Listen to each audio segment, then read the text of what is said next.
You got a $50 million airplane. You got a $29 million gorgeous helicopter. We had every type of helicopter. Many of them brand new, literally out of the box.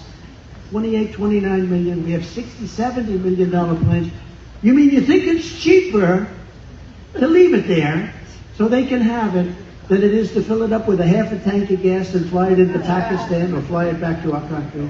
You think, yes, sir, we think it's cheaper, sir. That's when I realized he was a fucking idiot. I'm sorry. I'm sorry.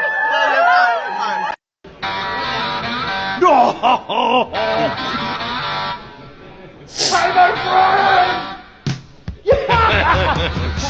How you doing? Good, how's it going? Hey. I have a question for you. Thanks. Golden chainsaw. On the day I was born, the nurses all gathered right on. Do what? Yes. Well, that's cool. The nurse spoke up to leave this one alone. Sure. Look at me. Look at I me. was bad to the bone.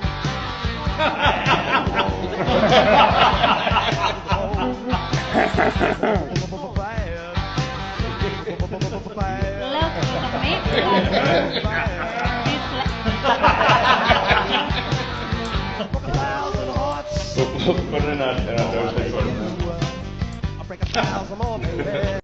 Good point. Sure, Caitlin. I have a question. I'll start with you, Kevin Hassett. Thank you for being here. And then I've got a question for Mr. Waltz. On these potential checks that you might send out from Doge, is there a concern as you're thinking through this that they could be inflationary? Oh, absolutely not, because imagine if we don't spend government money and we give it back to people, then if they spend it all, then you're even. But they're probably going to save a lot of it, in which case you're reducing inflation. Okay, so And also, when the government spends a lot, that's what creates inflation. We learned that from Joe Biden. And so if we reduce government spending, then that's reduces inflation. And if you give people money, then they're going to save a bunch of it. And when they save it, then that also reduces demand and reduces inflation. Okay, so you're not worried about it. It is true that many of the people in this room for 4 years failed to cover the fact that Joe Biden was mentally incompetent and was not running the country. It is also true that many people in this room who have used this talking point that Elon is not elected fail to understand how government works. So I'm glad for the opportunity for a brief civics lesson. A president is elected by the whole American people. He's the only official in the entire government that is elected by the entire nation, right? Judges are appointed, members of Congress are elected at the district or state level. Just one man. And the Constitution, Article 2, has a clause known as the vesting clause, and it says the executive power shall be vested in a president.